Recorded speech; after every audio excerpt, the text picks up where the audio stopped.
Hello बच्चों। आज हम पढ़ने वाले हैं मेटल एंड नॉन मेटल का थर्ड पार्ट, जिसमें हमें बताएगा chemical properties of metal and non metal. Okay, तो देखेंगे आप chemical properties of metal and non metal और कुछ इंपॉर्टेंट चीज़ को टिक भी लगाते जाएंगे, अंडरलाइन भी करते जाएंगे, जिसे आपको लिखना पड़ेगा। अब ये जो हमारा केमिकल प्रॉपर्टीज होने वाला है, इसमें एग्जाम में बहुत सारे क्वेश्चन उठते हैं और आप मेरा विश्वास करिए, जो इसको आपको ध्यान से समझना होगा, खास करके इसके एक्टिविटी को आपको ध्यान से समझना होगा। तो देखते हैं, पढ़ते हैं। Metal and metals differ from each other in their chemical properties also. Let us compare the chemical properties of metals with those of non metals. Okay, तो रिएक्शन विथ ऑक्सीजन। अब देखिए यहाँ पे हम मेटल और नॉन मेटल को देखते हैं क्या है। Hold a magnesium ribbon with a pair of tongs. Okay, with a pair of tongs and ignited. अब पूछिएगा मैग्नीशियम रिबन क्या होता है। मैं एक अच्छा एग्जांपल देने जा रहा हूँ, जिसे आप कभी नहीं भूलिएगा मैग्नीशियम रिबन को। और आगे भी मैं आपको विश्वास दिलाता हूँ, क्लास 10 में मैग्नीशियम रिबन बहुत बार आएंगे और आपको ये जानना होगा। तो देखिए, मैग्नीशियम रिबन जैसा कि आप लोग जब दिवाली में जलाते होंगे, क्या एक रहता है ना, रस्सी टाइप का, और उसमें आग लगाते हैं, उसको तो कुछ बोलते हैं। या आप एग्जांपल में ये भी आप लिख सकते हैं, छुरछुरी लिख ले लीजिए। ओके, तो जानते होंगे आप सब, मेरे को आशा है। ओके, तो hold a magnesium ribbon with a pair tongs and ignited. कहते हैं आप मैग्नीशियम रिबन को क्या करिए, मैग्नीशियम रिबन को अब आप आग लगाइए उसमें। मैग्नीशियम रिबन पर वो आप बर्न करेगा with a bright white light and form a white powder. आप बोलेगा क्या वाइट लाइट में फॉर्म करेगा, जैसा कि आप देखते होंगे जब उसे जलाइएगा और वाइट पाउडर में कन्वर्ट हो जाता है। The white powder form is magnesium oxide. तो आपको ये जानना होगा, ये आपका 5 मार्क्स का आराम से हो सकता है, तो इसे आपको जानना होगा। ओके, देखिए कहता है क्या, मैग्नीशियम रिबन। तो मैग्नीशियम रिबन, ये जो मैं अभी अंडरलाइन आपको करने जा रहा हूँ, वो आपको पता होना चाहिए। बॉक्स, देखिए मैग्नीशियम को जब आप बर्न करिएगा, क्या प्रेजेंस ऑफ O2 में, ऑक्सीजन के प्रेजेंस में, तो मैग्नीशियम हमारा मेटल है, उसको आप ऑक्सीजन से जब रिएक्ट करवाइएगा तो वो MgO मैग्नीशियम ऑक्साइड बनाएगा। तो आप कहते हैं collect this white powder and dissolve it in a water deep a strip of red litmus paper. तो कहता है ये जो हमारा वाइट पाउडर होने वाला है, इसको आप पानी में डुबाइए। अब एक जो हमारा रेड लिथमस पेपर जो है, उसको आप अंदर इसमें डिप करिए। The red litmus paper turn blue. जब हमारा रेड लिथमस पेपर ब्लू में टर्न हो जाएगा, मतलब क्या, वो हमारा बी से ब्लू में टर्न और बी से बेस, जो कि अभी जानना ज़रूरी नहीं है क्लास 10 के लिए। Indicating that the solution is alkaline. Alkaline जानना है कि अल्कलाइन मतलब क्या होता है। All bases are all alkalis are bases but all bases are not alkaline. मतलब क्या, जो बेस हमारा वाटर में डिजॉल्व हो जाए उसे हम अल्कलाइन कहते हैं। This happen because magnesium oxide dissolve in water to form magnesium hydroxide MgOH whole twice, okay, which is alkali and hence turn the लेथ ब्लू। तो ये जानना होगा आपको, ये याद कर लीजिए, मैग्नीशियम को जब H2O में डिजॉल्व करेंगे मैग्नीशियम ऑक्साइड को, तो हमारा फॉर्म होगा मैग्नीशियम हाइड्रोक्साइड। तो एग्ज़ाम में क्वेश्चन में आप देखिएगा, एक्सरसाइज जब करेंगे तो उसमें देखिएगा आपको मेटल का नाम नहीं दिया रहेगा, कुछ कुछ हिंट दिया रहेगा, वाइट पाउडर में कन्वर्ट हो जाता है। बोर्ड काफ़ी इजी क्वेश्चन होता है। ओके, मैंने बोर्ड क्वेश्चन दिया हूँ, मैं भी आपको पढ़ा रहा हूँ, क्यों, क्योंकि मैंने भी पढ़ा है ये सब। ज़्यादा समय इसका मेरे को पढ़ा हुआ नहीं हुआ, मैंने बहुत सारे सैम्पल पेपर सॉल्व किए। ओके, मेरे को 98% आए थे बोर्ड में, क्योंकि मैंने लाइन बाय लाइन पढ़ा और सारा मैंने अपने बुक को इतना इतना कलर कर दिया तब मुझे आए इतने। अब मैं कह सकता हूँ बोर्ड का क्वेश्चन बहुत ही इजी होता है, क्लास 8 का बोर्ड का। देखिए क्या लिखा हुआ आगे, this activity so that metal react with oxygen to form metallic oxide which are basic in nature. देखिए potassium, sodium, calcium are highly reactive metal They react with oxygen present in the air even at room temperature to form a respective oxide. तो ध्यान से सुनिए इधर, आप कहते हैं क्या जो हमारा मेटल होता है वो ऑक्सीजन से रिएक्ट करता है टू फॉर्म मेटालिक ऑक्साइड, तो आप इसको मैं एक अच्छा से बताता हूँ, आप ऐसे लिख लीजिए metal plus oxygen equal to metallic oxide, और उसके नीचे लिख लीजिएगा बेसिक इन नेचर। वो बेसिक इन नेचर रहता है। रेड लिटमस को जब ब्लू में डाला तो वो हमारा ब्लू हो गया, तो ब्लू मतलब ब्लू हो गया तो बेस हो गया। ओके, जब ब्लू लिटमस पेपर को रेड में डालेंगे तो वो हमारा क्या एसिडिक हो जाएगा। तो ब्लू को याद रख लीजिएगा तो एसिड याद हो ही जाएगा। अब देखिए यहाँ पे एक क्वेश्चन में बहुत ही अच्छा पूछा जा सकता है, पोटासियम सोडियम को कहता है जब हम रूम टेम्परेचर पर रखते हैं तब भी उसमें आग लग जाता है, तो उससे रखे कहाँ। कोई पूछे सर अगर पोटासियम कैल्शियम को रखे कहाँ, देखिए पोटासियम कैल्शियम को इसलिए हमें कैरोसिन में रखा जाता है। कैरोसिन के अंदर, मिट्टी के तेल के अंदर। क्वेश्चन पूछ सकता है व्हाई द पोटासियम कैल्शियम और sodium can be kept in the और we are kept in the should be kept in the kerosene oil. तो आपको आंसर यह होना चाहिए because it is highly reactive, even it react in presence of oxygen at the room temperature. Okay, तो अब देखिए take a small piece of charcoal form of carbon, charcoal जो form carbon होता है in deflagrating spoons and ignite it, put the spoons in the gas jars and cover it with a lid. Remove the spoons from the jars. After some time, add some waters in the jars and cover it again. Mix it contains the gas jars by shaking it well. Pour the solution in which watch glass and put the strip of blue litmus paper in it. मैं आपको सारा समझा दूंगा, ये बस इतना का ही हमें ज़रूरी है। ओके, इतना का ही ज़रूरी है। The blue litmus turn red indicating that the solution acidic. This happens because charcoal burn presents in oxygen to form carbon dioxide gas which dissolve in water to form acidic। अब देखिए मैं जो यहाँ पे लिखने जा रहा हूँ उससे आपको जानना होगा ध्यान से। पहले ये समझ लीजिए, चारकोल जो हमारा नॉन मेटल है उसको जब ऑक्सीजन से रिएक्ट करवाएंगे तो कार्बन डाइऑक्साइड फॉर्म हो जाएगा।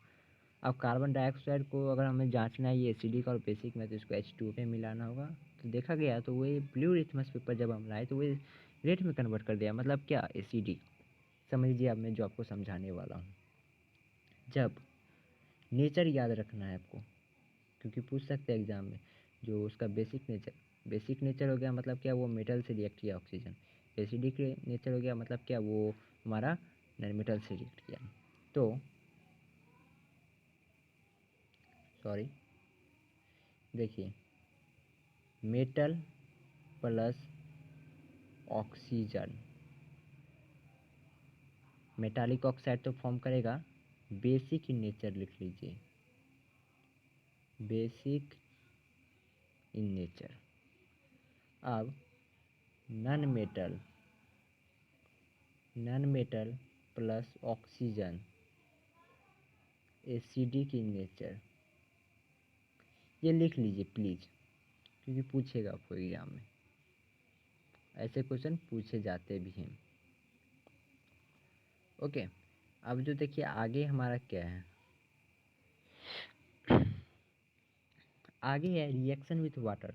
जब हम मेटल और नॉन मेटल को वाटर से रिएक्ट करते हैं, एसिडिक के नेचर इसको भी हाईलाइट करना है आपको। ओके, अब कहते हैं take a piece of magnesium ribbon clean, देखिए यहाँ पे भी मैग्नीशियम रिबन हमारा आ गया। Clean its surface by rubbing with sandpaper remove it the layer of oxide. कहता है कि आप मैग्नीशियम रिबन को लीजिए, उसको सैंड पेपर से रब करें जिससे के कारण उसका ऑक्साइड जो है वो रिमूव हो जाए। पुट ऑक्साइड का जो लेयर है उस पर put it in the boiling tube. अब उसको बॉइलिंग ट्यूब मतलब एक वाटर से बॉयल जो किया रहे उसमें उसको आप डिजॉल्व करिए। अब देखना क्या है, half fill the tube with water, invert another boiling tube over the mouth of the first boiling tube and gently warm the lower tube over the flame of Bunsen burner. तो ये तो आप देख ही रहे हैं यहाँ पे क्या किया गया है, एक दूसरे लीड को उसके ऊपर ढका दिया। You will observe that evolution of gas in the form of bubbles. आप क्या ऑब्जर्व करिएगा जब थोड़ा देर बाद इसमें भाप बन जाएगा, इसमें से डॉट डॉट करके भाप बन जाएगा, तो आपको करना है इसके बाद आप इसको खोलना है, उसके जो ऊपर ढका रहेगा उसको आप साइड में लाना है। अब देखिए इसमें क्या, remove the burner, carefully bring a burning splinter near the mouth of the upper inverted boiling tube, it Burns and cracking sound. Okay, this happen because magnesium ribbon react with water on heating and liberate hydrogen gas which burn with a popping sound। तो ये देखिए magnesium ribbon लिया, उसको H2O में heat किया गया, magnesium hydroxide plus H2 gas बनाया। अब देखिए मैग्नीशियम हाइड्रोक्साइड जो एक्वस फॉर्म में रहेगा वो तो हमारा नीचे ही वाले अथी में रहेगा ना, नीचे ही वाला में रहेगा। अब जो हमारा टेस्ट ट्यूब वो नीचे ही वाला में लिक्विड है तो नीचे वाला टेस्ट ट्यूब में रहेगा, और जो ऊपर वाला टेस्ट ट्यूब रहेगा उसमें तो गैस हमारा भरा रहेगा। तो उस गैस को जब आप मतलब वो जो ट्यूब को निकालिएगा, वहाँ पे जो माचिस का तीली रखिएगा और उसको जब बर्न करके रखिएगा, तो आप देखिए क्या आवाज़ आ रहा है, पॉपिंग साउंड, पुट पुट पुट ऐसे आवाज़ आ रहा है। क्यों? Due to the presence of hydrogen gas on test tube, क्योंकि हाइड्रोजन गैस उस ट्यूब में हमारा इस ट्यूब में भरा हुआ है। ओके, हाइड्रोजन गैस हमारा इस ट्यूब में भरा हुआ है। Okay, H2 gas. तो यहाँ से आप एक कंक्लूजन ले सकते हैं क्या, दिस एक्टिविटी सो दैट देखिए आगे क्या है, this activity so that some metals can react with water to liberate hydrogen gas. तो यहाँ पे जब मेटल को हम जब वाटर में रिएक्ट करेंगे, गर्म वाटर में, तो वो हमारा हाइड्रोजन गैस फॉर्म करेगा। Okay, highlight metals difference in the reactivity towards water। for some example sodium and potassium will react very vigorously with water। अब कहते हैं क्या सोडियम और पोटासियम वाटर के साथ हमारा रिएक्ट कर जाता है। This reaction give out so much heat that the hydrogen evolve catch fires. Okay, therefore these metals are stored under the kerosene of paraffin wax। Okay, तो ये तो आपको अंडरलाइन करना ही होगा। फॉर सम एग्जाम्पल से लेके कैचेस फायर और नहीं ये वैक्स तक हाईलाइट कर लीजिए, क्वेश्चन में पूछा जाएगा। अगर बोर्ड में नहीं पूछा जाएगा तो आपको इसको में पूछा जाएगा। मुझे पता नहीं क्यों लग रहा है कि ये सब क्वेश्चन काफ़ी इंपॉर्टेंट है। आगे देखते हैं क्या लिखा है, therefore these metals are store under the kerosene और पैराफिन वैक्स। अब कहते हैं magnesium does not react with cold water but react on heating. अब कहता है मैग्नीशियम हमारा कोल्ड वाटर से रिएक्ट नहीं करता है, बस हीट करने पर उससे रिएक्ट हो जाता है। Zinc react with boiling water and iron react with stems, indicating that it is very much less reactive। Metals like copper, silver, gold, platinum, mercury do not react with water at all। Okay, अब देखिए आगे क्या है, non metals do not react with water, therefore some reactive non metals are stored in water to prevent their reactions with water air. For some example, phosphorus is kept in water to prevent its contact with air. It catches fire on reaction with air। कहते हैं generally हमारे non metals वो react नहीं करता है water के साथ, लेकिन सम रिएक्टिव नॉन मेटल्स होते हैं, जो सम रिएक्टिव मेटल्स होते हैं लाइक फॉस्फोरस ये भी याद रख लीजिए। फॉस्फोरस जो हमारा नॉन मेटल है, पर वो वाटर एयर के साथ जब वो एयर के कॉन्टैक्ट में रिएक्ट कर जाता है, kept in water to prevent it contact with air. इसे वाटर में रखा जाता है ताकि वो एयर से बच सके, because when it contact with air it may fire. Okay, अब रिएक्शन विथ एसिड। अब कोई मेटल को हम जब एसिड से रिएक्ट करते हैं तो क्या हमारा बनने वाला होता है। ओके, मेटल को जब हम एसिड से रिएक्ट करेंगे या नॉन मेटल को जब हम एसिड से रिएक्ट करेंगे, take some iron nails and clean their surface by rubbing them with sandpaper, put them in a test tube and then add some dilute HCl to the test tube, invert another test tube over the mouth of the first test tube, you will observe that the evolution of gas in the form of bubbles। कहता है iron nail लीजिए, एक dilute HCl लीजिए। देखिए यहाँ पे जो हमारा है ये हमारा क्या है, इसमें मैं आपको बताने जा रहा हूँ HCl है, डाइल्यूट HCl। डाइल्यूट HCl मतलब क्या, जिसमें वाटर भी और HCl एसिड भी मिक्सअप रहे। और आयरन नेल को रब कर दीजिए, आयरन नेल जो कांटी उसे बोलते हैं, कांटी आप लोग जानते होंगे।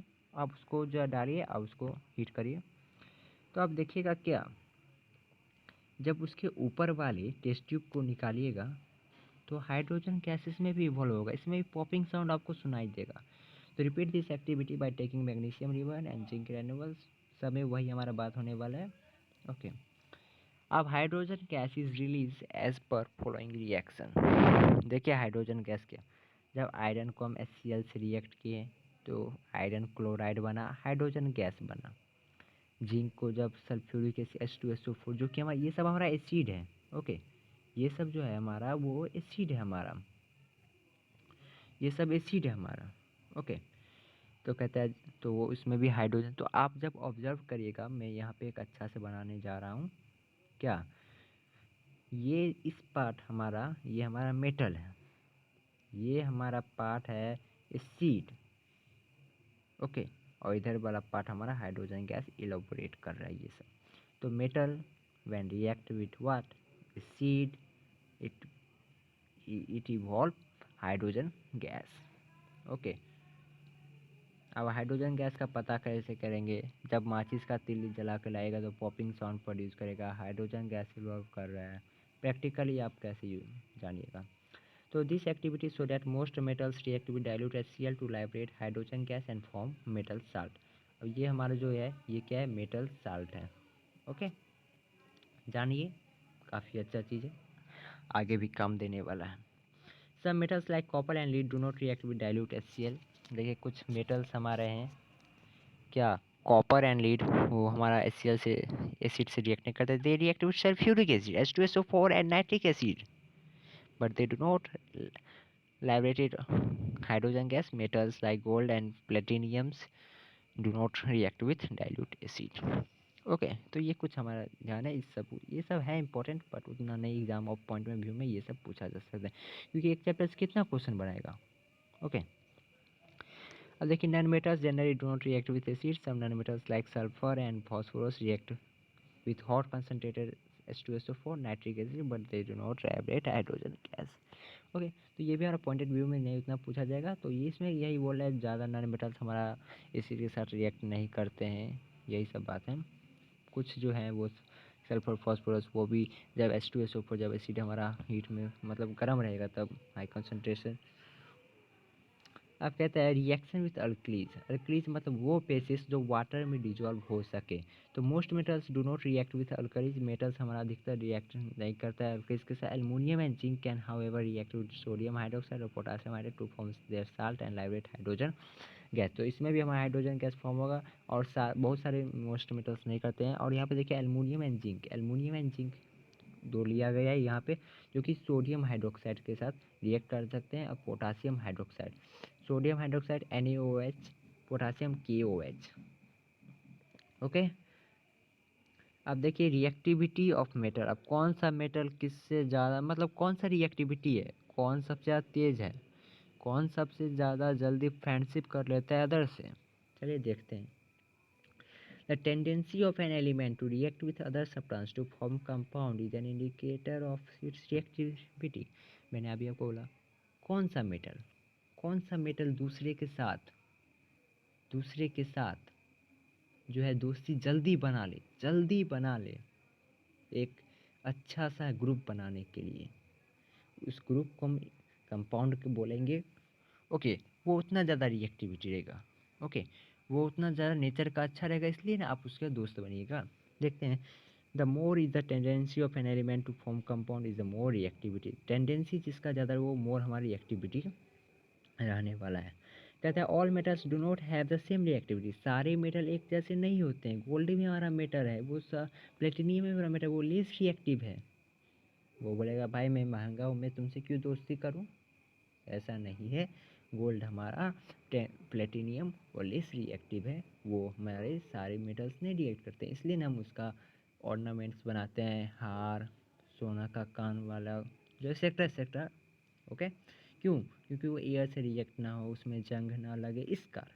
देखिए all metals do not have same reactivity, some are more reactive than others, then it they have a greater tendency to form compounds. Such metals occur in the form of their compound earth crust. Lesser reactive metals occur in their native state, that is element state. Okay, on the basis of experiment involving the reactions of different metals with particular substance, metals have been arranged in the decreasing order to their reactivity. कहता है जब हमने बहुत सारे metals को अलग अलग substance से रिएक्ट करवाया तो सारी ऑब्जर्वेशन को देखने के बाद यहाँ पे हमने एक बनाया था चार्ट। ओके, चलिए देखते हैं। इसमें हम देखेंगे रिएक्टिविटी सीरीज किसे कहते हैं। The series of metals arrange in order of their decreasing reactivity is called reactivity series. देखिए सबसे ज़्यादा हमारा क्या है मेटल कौन सा रिएक्टिविटी है, पोटासियम। इसको आपको याद भी रखना होगा। देखिए potassium, sodium, calcium, magnesium, aluminium, zinc, iron, tin, lead, copper, mercury, silver, gold, platinum. तो potassium is the most reactive metal while platinum is the less reactive. अब देखिए मैंने आपको बोला था जो गोल्ड, प्लेटिनियम, सिल्वर ये सब हमारे लेस रिएक्टिव। अब देखिए ये प्रॉपर्टी होने के कारण लेस रिएक्टिव होने के कारण ये एयर से जल्दी रिएक्ट नहीं हो पाएंगे और अदर थिंग्स से, वाटर से। That's why we use it for making ornaments और any other precious things and that's why they are also very costly और ऑल्सो अवेलेबल नॉट मच, ज़्यादा अमाउंट में ये पाए भी नहीं जाते हैं। तो ये तीनों समझ गए आप कि इसको ऑर्नामेंट में यूज़ करा जाता है क्योंकि लेस रिएक्टिव। आप केमिस्ट्री की भाषा में लिखिएगा less reactive because they are lessly active. Okay, अब देखिए डिस्प्लेसमेंट रिएक्शन हमारा क्या होता है। इसके लिए तो आपको ये याद रखना, डिस्प्लेस कर देता है, जो कमज़ोर रहता है उसको बोलता है तू हट मेरे रास्ते से, मैं उसके साथ दोस्ती बनाऊंगा। ओके, देखते हैं आगे हमारे पहले चैप्टर में और क्या सब है। Nobel metal, use of metals and alloys. Okay, ये उसके बाद चैप्टर हमारा ख़त्म हो जाएगा। तो इसके लिए हम जो करने वाले हैं अभी पढ़ने वाले हैं डिस्प्लेसमेंट रिएक्शन, अब हम बाद में पढ़ेंगे। यहाँ पे केमिकल प्रॉपर्टीज हमने ख़त्म कर लिया। अब आगे हमारा 2 वीडियो और होने वाला है जो कि जिसमें हम थ्योरी पार्ट कंप्लीट कर लेंगे नेक्स्ट वीडियो में, उसके बाद लास्ट वीडियो में question and answer. Thank you very much.